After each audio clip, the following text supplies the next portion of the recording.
face is complete again.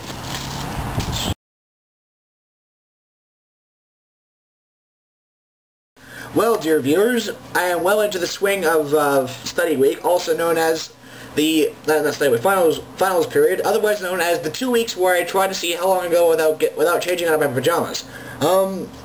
Cooped up in my room, not much to make fun of, except at meal times when conversations go, interesting.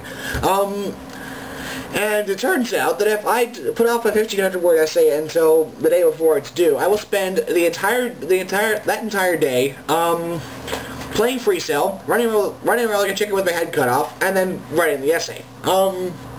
Intermittently with trying to play video games and going, nope, I should be writing this thing, and then finally saying, oh, fuck it. And playing a video game for about 2 hours straight to get it out of my system. I'm Metroid Prime 3 now, because apparently I can't stop playing that series.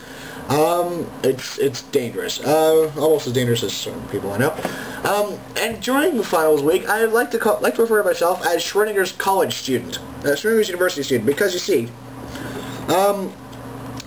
I am at equal probability of studying and not studying, and as long as no one observes me within my room, I can be said to be doing both at once. That is to say, studying and goofing off at the same time, which is pretty cool, I think. Now, the moment anyone does peek in, they go, "Oop, he's goofing off," or "Oop, he's studying the waveform collapses." And for those of you who don't get physics jokes, get physics jokes, please. Now, let's see what else. Oh yeah, and it finally did get around to snowing in Toronto, only it didn't do it properly.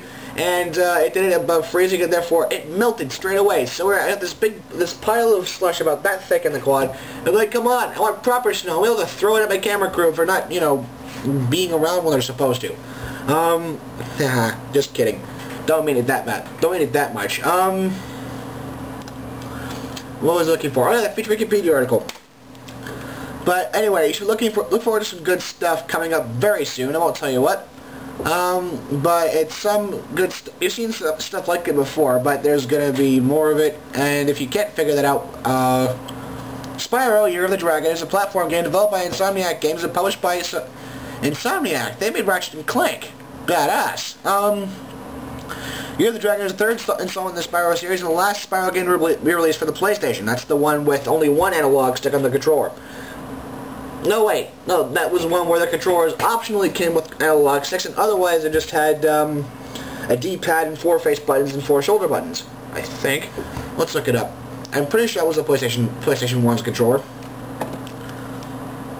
It was the last Spyro game they developed. The next title, Ratchet & Clank for the PlayStation 2, which kicked butt. And Ratchet & Clank is probably the most epicest game ever. Well, okay, that's actually stretching the truth a bit, but it is a very, very, very cool game, and I shall come to blows with anyone who says otherwise. Actually, the entire series is pretty awesome. Ah, yes. Hey, stop that. The original PlayStation controller was replaced. This is actually weird. This is first console, one of the only consoles I've seen where it goes through several different iterations of controller where they're actually completely different. Like, the first controller, D-pad, 4 face buttons, 4 shoulder buttons, R1, L1, R2, and L2. Then we have the DualShock controller, which adds the new control sticks, which eventually became pretty much the standard configuration for every single game controller ever made since. I mean, you have 4 shoulder buttons. In the Xbox case, that's 2 triggers and 2 bumpers. You have 4 face buttons. You have select and start and home. Then you have D-pad and you have 2 control sticks, which may or may not themselves act as buttons. And this is the way it's been for the PlayStation, for the Wii, no, I know what you're thinking, but the Wii Classic controller acts exactly like every other controller out there. Makes me wonder why they don't make more games that use it. They probably get fewer complaints about trying to be so dumb and gimmicky. I mean, I like the Wii myself. There are some very good games for it, but it's very hard to think of wide-ranging applications for the motion sensing. I don't think they should have to crowbar it in every single time. Oh, speaking of crowbarring things in, one thing I hate when I'm writing essays is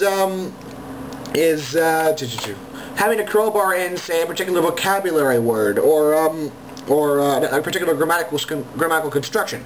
It's fine. I know how to write. I'm a very good writer. It's just a very good writer. As you can see, otherwise I would have stopped doing jokes ages ago. Anyway, but it turns out that insisting you must use the word alienate at least once ago, I don't really wanna.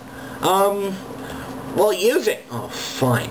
And then, like, you know, you get my usual nice flowing style with the sense of humor, with jokes every other word and blah, blah, blah. And then we wanted to alienate her because she was an unpleasant person. Blah. And that just spoilt the whole thing. Anyway, dear viewers, beware the beast in black.